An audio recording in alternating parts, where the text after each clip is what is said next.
anything you've been putting off.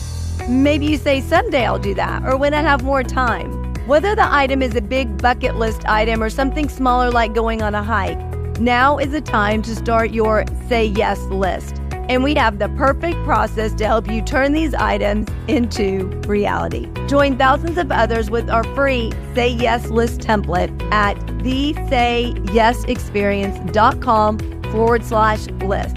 It'll help you stop living in that someday and start making those list items come true today. So download it now at thesayyesexperience.com/list. Welcome to the Say Yes Experience podcast, where we inspire you to get out of your comfort zone and into possibility. Our mission at the Say Yes Experience is to empower 10 million people to say yes. If you're new here, welcome. We're thrilled you're here. I'm Jessica Rector. I co-founded the Say Yes Experience with my then 9-year-old son Blaze, based off his idea to let's just say yes to things. I'm one of the top experts on burnout, and companies and conferences hire me to present on mental health, wellness, and burnout prevention. As a #1 best-selling author of 11 books, keynote speaker, and a burnout specialist, I've seen so much with our clients. The Say Yes Experience was started to help you really start living, to do the things that light you up, have more fun, and turn your dreams, or what we call Say Yes list items, into reality. So thank you for investing in yourself and being here. Now let's make it happen. Our guest today, Ginny Gaunt, knows what it's like to get out of a bad relationship, a toxic relationship. And she wanted to go on a path of really finding herself, saying yes to herself, which started off with small steps and led to something so much bigger. And she's going to share how you can do the same. And please help me welcome Ginny Gaunt. Thank you so much for being here, Ginny. Hi, thank you for having me. Yeah, we're so excited. I love what you said yes to. So share a little bit about it and what really led up to it. Okay, so I've said yes to some really big things recently. And without wanting to give a spoiler straight away, that started with actually saying yes to myself. That's where it all started, saying yes in really small ways. So should I start there, or should I go straight on the big? No, tell us some examples of what you initially said yes to just in small ways, and kind of what led you to saying yes in those small ways to yourself. Okay, so I came out of a bad marriage, an abusive marriage, and wasn't in the best place, mentally, emotionally. I was a bit of a shell of my former self. And I kind of had a pattern of blowing my life up throughout my life. And my 40th birthday was approaching, and I thought, I'm really tired of being this person who kind of goes from mini explosion to mini explosion to mini explosion. I'm just going to draw a freaking line in the sand and step over it and find my own power. So the first part of saying yes was kind of turning and looking myself in the eye, warts and all, right? And being like, okay, this is who I am. And kind of ditching the shame, which is a big process in itself. But it started there. And then Ginny, what was the line in the sand that you drew? You said, blowing up my life, blowing things up. I drew a line in the sand. What was that? What was that line? And what does it mean in your life? Well, I guess it was stopping numbing and running away. So I'd had issues with drinking and stuff like that. My ex was an alcoholic, and it was a bit of a case of, I don't want to pass responsibility, but if you can't beat them, join them kind of thing. The holes in our marriage were much more apparent when I wasn't drinking. So I was kind of on and off the wagon for years. And it was, even though I was safer out of the marriage and everything was better out of the marriage, it was still an adjustment, especially in terms of children going away to visit him and me being left alone. So there was lots of learning to do. And I thought, I'm just not going to do this again. I'm not going to run into the arms of somebody else unsuitable. I'm not going to hit the bottle. I'm not going to do all these things. I'm not going to eat my feelings. So that was my line in the sand for sure. Just that. Ginny, that's a lot. It's not like you were like, hey, I'm just not going to, drink. I'm not going to hit the bottle, as you said. But you also said, I'm not going to do this, this, and this. So how were you able just to keep saying it, just to keep your wits about you in the midst of saying, I'm not going to do all these things? Because that sounds like, especially getting out of a bad relationship, that can be a lot of pressure on yourself as well.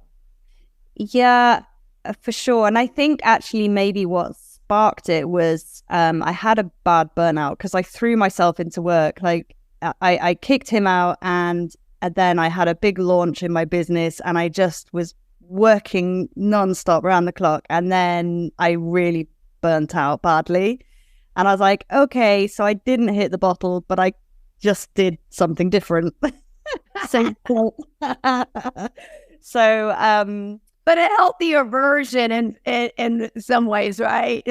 Yeah, a healthier version for sure. And I think really, like I say, having had years of experience of being on and off the wagon, and like smoking was a big thing for me. I tried to give up so many times, and I realized that number one, you have to want to, and number two, you have to actually believe that you can. And until you believe that you can, you can't, because really what you put out there comes back to you, right? Wow.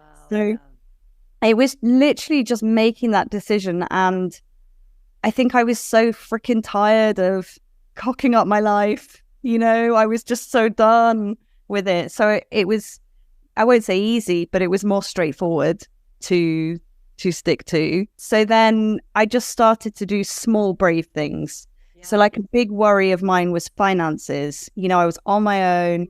He was a nightmare when we were together. He was addicted to gambling, and it was all like just not good. So now he's out of the picture, but he's not paying child maintenance or anything like that. And I'm like, oh my God, I've got this big mortgage to pay. And I just had this, I think, inherited fear of financial institutions, banks, the tax man, stuff like that. And so I just started to be brave about like speaking to people, letting them know like, hey, I've been in this abusive relationship. I'm worried about my finances. Can you help me? Just being like mature, responsible, and like, and also vulnerable in the process. Right. Yeah. And there's so much power in that, like for yourself. I don't mean like in a manipulative way. I mean in a... Yeah. And it just started to compound my confidence, because the stories that you're telling yourself in your head are always so much worse than the actual reality. Absolutely. Yeah. And when you eliminate those stories, though, as you mentioned, you build confidence. And when you start building confidence in one area of your life, it's easy to trickle over into other areas of your life. When you start changing the stories in one area of your life, you start then saying, oh, well, maybe the story that I've been telling myself in this area is in fact not true. Exactly. Yes, exactly. Yes. And so you started doing the small little things. And so what's something else small that you did that then ultimately led to the bigger thing that we're going to talk about? Because finances is actually a really big thing that weighs heavily on a lot of people. And when you feel that, okay, finances are under control, or I have some solutions for that, that's a huge weight that gets lifted off of you. Yep. So another, I guess, small thing is I have a cleaning company. So I've got two businesses. That's one of them. And when I started it, I really wanted to do something kind of altruistic with it. I wanted to be like this superstar boss or something, like help the community. And it ended up being a business that mostly employs single mums who've come out of abusive relationships. And that was something that internally I felt proud of. But externally, I shied away from ever sharing, because I thought that customers might think those types of people potentially could be flaky, potentially might have childcare issues, stuff like that. So I didn't share it. So another sort of smallish thing was I made the decision that I wanted to share that because it's really important to me and I'm really proud of it. So, and that, it has gone down well, and maybe people have not hired us because of it. I wouldn't know. But yeah, so I think just stopping the stereotype. That's so important because you're also standing up for what you believe and what you value and what is important to you. And then people also latch onto that. I think oftentimes we feel when we share those things that make us vulnerable, we're scared. What are people going to think about me? Or what are they going to say? Or how are they going to respond? Or are they not going to hire me or not want to do business? You know, are they not going to want to hire the cleaning service? When in reality, it brings them closer because they say, oh my gosh, look at all the great things Ginny's doing in the community. Look at the people that she's helping out. You know, even if they're not a single parent or a single mom, maybe their sister is or their daughter is. So they say, oh my gosh, yes.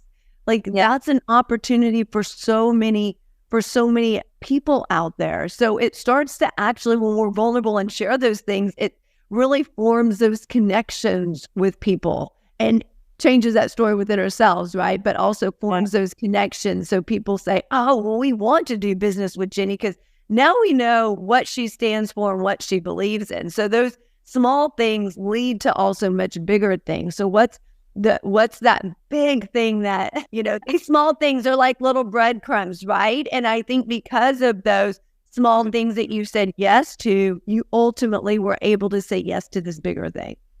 Right. So I was scrolling Instagram and I saw a post or an ad, I don't know, for a competition to win. This sounds still so crazy to me, to win a fully paid trek to Everest Base Camp. And I was like, oh my God, that's so cool. And then immediately the monologue starts going, don't be so, you'll never win that. You couldn't do it anyway. Who would look after the kids? You know, the voice going. And I was like, do you know what? Screw you. So I entered the competition and I just felt that it was done. Like, I was like, I'm going to win that. I am going. And like, I knew it. And I only found it about 2 days before the actual deadline of the competitions. I didn't have long to wait. I love it. I know. Anyway, I didn't win first prize, but I got a runners-up prize of like money off a trip. And I thought, oh gosh, I probably can't afford it. I mean, Everest, it's going to be so expensive, right? Right. So I had a look and I was like, I can't afford it. Okay, what about the childcare? Oh God. And then I thought, you know what? I'm just going to do it like a year out. I'm going to book it. I'm going to not worry about it. And I'm going to trust and surrender to the powers that be that this is all going to iron itself out. Yeah. So I booked it. So I am going. And then I was like, well, whilst I'm saying yes to stuff, I think I'm going to do something else, like a step beyond. So I'm kind of infamous amongst my friends and family and even people more removed than that for wearing crocs. Like, I wear them all the time. I live in them. I've gone out in them. I've been sledging in them. I go hiking in them. I go on holiday in them. Like, I'm that really embarrassing person. So I get tagged in every meme. And I was like, I wonder if I could make it up there in my crocs, because that would be a funny photo.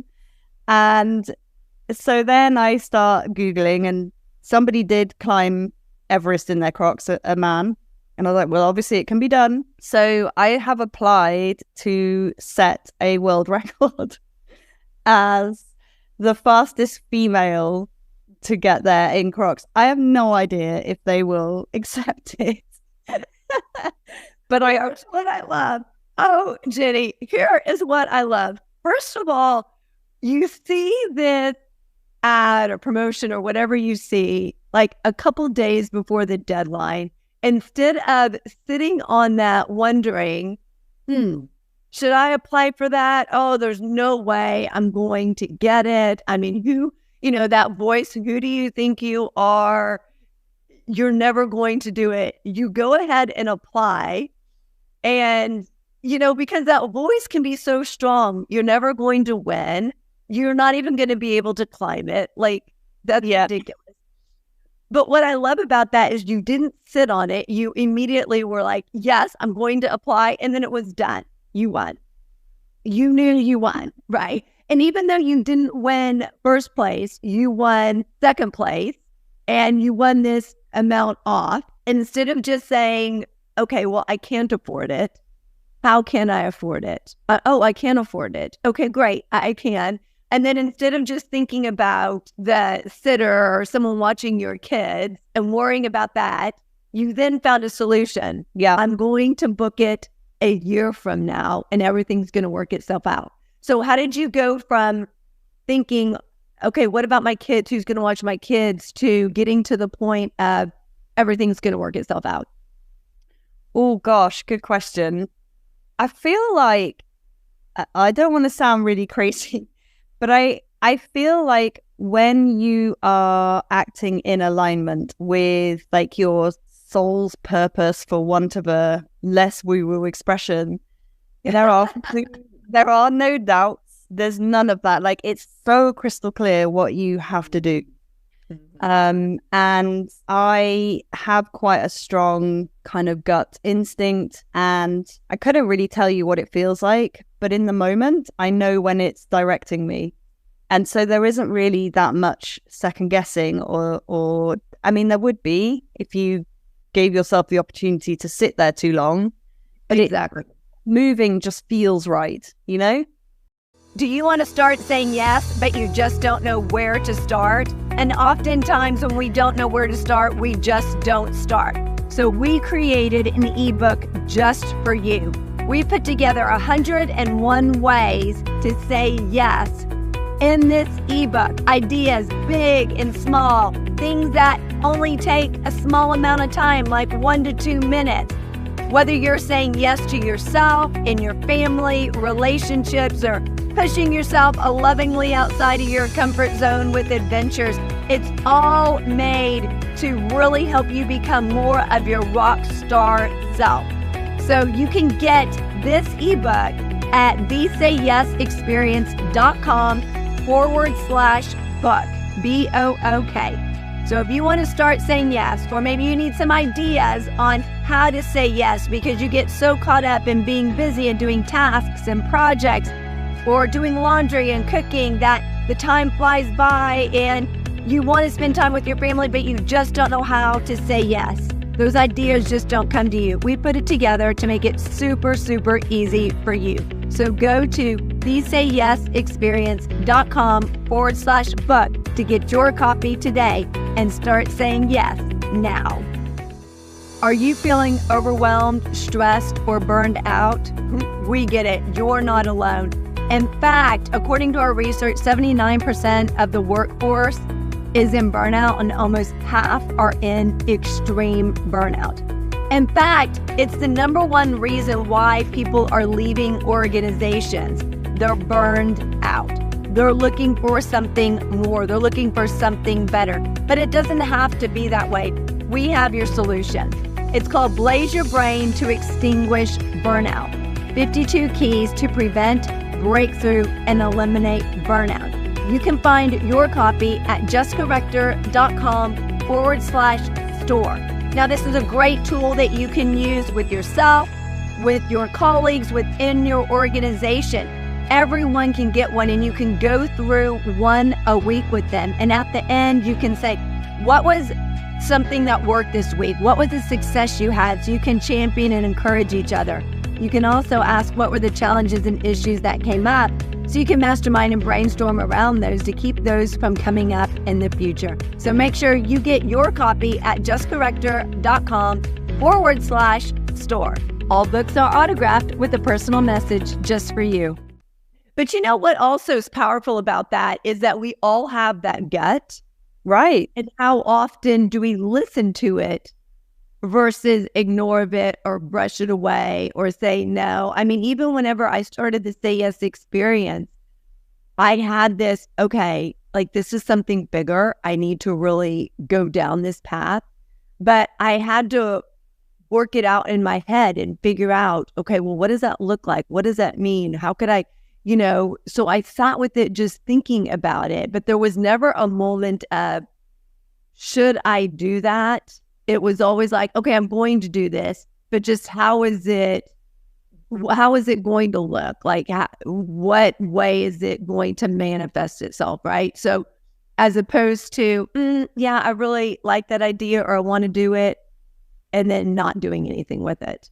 Yeah. But taking action and saying, okay, well, I'm going to think about it and then trying to figure it out, how it's going to work. But there's so many people out there that maybe have that gut instinct and just push it aside or push it away and not do anything with it. So I love how you were like, there was really never any second guessing, but the longer we sit in something, the more we start to second guess it, right? As opposed to you just taking immediate action.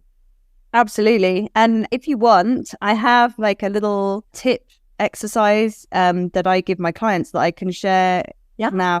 Take me 2 seconds. Yeah, so do it. With your intuition, because like you say, we have all got it, we can all do it. It's just been conditioned out of us. So it's really easy. Just set a timer for 5 minutes, sit down somewhere quiet, put your timer on, close your eyes, and just keep asking yourself, what is my yes? What is my yes? What is my yes? And just really feel into your body. And it might take you a few days before you feel anything. And then you repeat it with no's. What is my no? What is my no? And you should start to feel in your body. Like for me, yes is like I get tingles up my arms, and no is like a big constriction of my rib cage. It's like very much contracted feeling. Get tight. Yeah, but it can be different for everyone. But even just that simple exercise can bring your awareness. And even if you don't feel it in the moment, like just knowing, I think that you can connect to your gut like that gives you that confidence to trust. Absolutely. Yeah. I mean, you gave me goosebumps even when you were just talking about that exercise. Like whenever you were saying, what is your yes? What is your yes? What is your yes? Because I think oftentimes we're not in tune with ourselves. And, we can't change something or do something that we're not even aware of in the first place. Yeah. So asking just that, what is my yes? What is my yes? And I thought, okay, after this, I've got to go do that, right? I've got to practice that. What is my yes? What is my yes? What is my yes? And then give yourself permission in that space and grace to get to that yes. So it may not happen, asking yourself the first time, what is my yes? And boom, here's the answer. But you keep doing it over and over in a pattern and something will start to come up for you. Yeah, that is super powerful. So walk us through. So when she said, okay, I'm going to book this a year out, I'm going at, and it's going to work out, or someone's going to take care of the kids. Not worried about that. It's going to work out. What made you think of or come up with the idea for the Crocs? Because I love that. And someone may be like, oh, that's interesting. What is, I'm saying yes to this. So how did you come up with that idea? Because that's so brilliant. First off, I was going to say, I don't know, but I'm now wondering, how I was telling you this felt so propelled by my gut. Yeah. Well, I'd had this desire internally to spread awareness about internalized shame and stigma. I have a hair pulling condition, which I've had since I was 12, and it was something that I was super ashamed of all my life, never spoke about, hid, and it led me to leading, a very restricted life in my teenage years and young adulthood because, I just didn't ever feel like I could go out anywhere because I lived in like hats and bandanas and things. And, it had a big impact on me and my self-esteem and my life. So I had this feeling kind of growing inside to share my story, to bring awareness, not necessarily to the condition, but just to shame and stigma itself. And I now wonder if this whole world record idea is actually coming from this place, because as soon as I thought of it, I thought this would be such a great PR, I can't think of the word, but like something that people will notice because it's so weird. Right? So a great thing to ride off the back of with this awareness train. So yeah, my first answer was, I don't know. My second answer is actually maybe it's coming from there. Now, how do you connect the two? So it's coming from there, and how is that connected with the hair? So in and of itself, it isn't.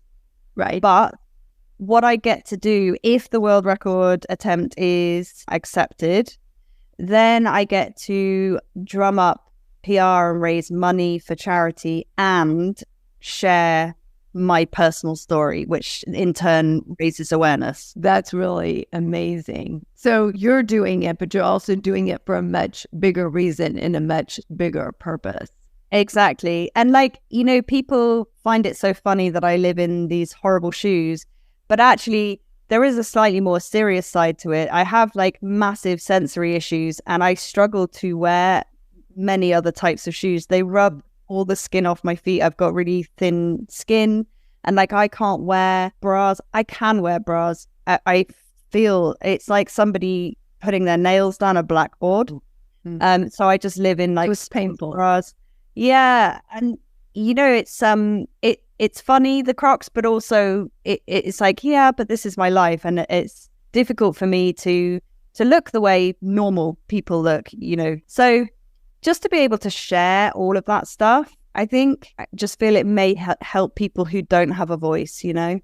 Well, I was just going to say that, Ginny. So there's so many disorders, there's so many challenges that people live with that we literally have no idea of what they are, right? So I would never look at you and think that you have a hair pulling disorder, right? I would never know because you wear Crocs that you have sensory issues in your feet or that your skin is really thin. But these are things that people live with all the time. And you're just trying to live your best life, whatever that looks like, right? So in all transparency, Ginny, I've never owned a pair of Crocs. I've never even worn a pair of Crocs. I don't have any idea how Crocs feel, but you are a walking advertisement for Crocs. And then when you do this, like not if you do this, but when you do this and you get this record, it's going to be a huge advertisement for people to go out and buy Crocs, right? That, hey, it can be done. If this can be done, anyone can do anything in Crocs. Yes, go out and buy them. But on a more serious note, but when you think of all the challenges that you face, or even if one person faces one of those, by sharing your story, you're taking the shame out of it. And I really believe that the more we talk about issues, the more it takes that stigma out of it, the more it takes that shame out of it. So then people who are going through, whether they have the exact same thing or whether it's just something similar where they feel alone, that they say, what? Jenny's just like me. No, I don't pull my hair, but I pick my skin, and she gets it. She understands, because that's what we really want most as humans, is to know that someone somewhere out there gets it, that they understand. And by you sharing that, yeah, it helps them. Yep. Informs that deeper connection with them. So what are you really wanting to share with people here? Like, they may never go out and say yes to Mount Everest, but what is it that you're really wanting them to get out of you sharing your Say Yes journey? And we'll have to do a follow-up, by the way, after you actually go. 100%. Yeah, we will. I mean, I think probably be kind to yourself. So what we tend to do as humans is we immediately want to be like grade A level at everything. And, you know, saying yes to yourself, stepping into the unknown, taking bold leaps, this is like scary stuff. And it is like baby steps. It's like a muscle that you've got to build. So you're not going to go to the gym and be able to do a backflip on day one. You have to do the exercises to get there, right? So I think just, you know, don't expect too much. Build the muscle slowly, but also follow through, even on small things. You say you're going to clean the damn kitchen. Don't do the surfaces and then give up, right? Mm-hmm. You say you're not going to have a glass of wine until Saturday. Don't have one till Saturday, because every time you don't follow through on things, you're serving yourself like this buffet of evidence that you can't be trusted, that you don't follow through, you don't show up for yourself, and your brain believes that because that's what you're showing it. So that's like my big tip, is try and show up for yourself. That's super powerful. And even in those times that you don't want to, when you don't feel like it, I heard Mel Robbins recently say, you're never going to feel like it. and do it anyway. So you're never going to feel like doing the work. Do it anyway. You may not feel like waiting until Saturday, but do it anyway, because then you also become that reliable person, the person that you know you can depend on, the person you know that you can trust. When everything else falls by the wayside, you know, hey, I still got me at the end of the day. And what I also really enjoyed what you said is take those small steps, like say yes to the small things that lead up to the big things, because you're not going to go and say yes to the big thing initially. I mean, if you had not said yes to those small things and saying yes to yourself, you would have never said yes to Mount Everest. You would have never said, hey, I'm going to go and try and do this, the fastest female in Crocs, to set this record either, because that thought wouldn't have even occurred to you because you wouldn't have said yes to Everest in the first place. Exactly. Yeah, it's so true. And it's so important. And I think, like, if you think about people you know and you think about the people in your circle that you trust the least, it's very unlikely that you know any barefaced liars or mix with any, right? The people that you don't trust are the ones who never follow through on their commitments. They never show up to the party they said they were coming to. They never pay you back for the fast food that you bought, whatever. Those people are the ones you don't trust. And if you're not careful, if you don't show up for yourself, you actually become that person to your brain. That is really powerful. If you're careful, you'll become that person. If you're not showing up for yourself, your brain will start to believe that that's who you are. And then also, Ginny, that becomes a story that you'll keep repeating to yourself, that you are that person. So then when you try and do those small things, those small say yeses, you'll say, well, I'm not going to follow through with it anyway. So why am I even going to say yes in the first place? Exactly. Yeah. Oh, I can't do that. Yeah. Yes, I can't do it. No one's going to watch the kids. So why I'm not going to even say yes in the first place. I love it. Well, thank you so much for being here, Ginny. We're definitely going to have to do a follow-up after you do this, because we want to know what happens at Everest and if you get that awesome, cool record. So I can't wait to hear all about it. That's super exciting. So thank you, Ginny, for being here and for sharing all your wisdom. And I hope you take what she said, that little tip, 5 minutes just sitting down and what do I say yes to? What is yes? What is a yes? What is a yes? What is a yes? And then also, what is a no? What is a no? So you can really get in awareness with yourself and really figure out who you are. And at the premise and the foundation of it all, like Ginny says, start saying yes to yourself. Start off small so you can eventually say yes to those bigger things. Thanks so much for being here. We'll see you next time. Bye-bye. Thank you. Bye. Are you ready to move to your next level of rockstar greatness? CFO, Chief Fun Officer, #1 best-selling author, and keynote speaker Blaze Rector is ready to help you do that. At just 10 years old, he's already written 2 #1 best-selling books.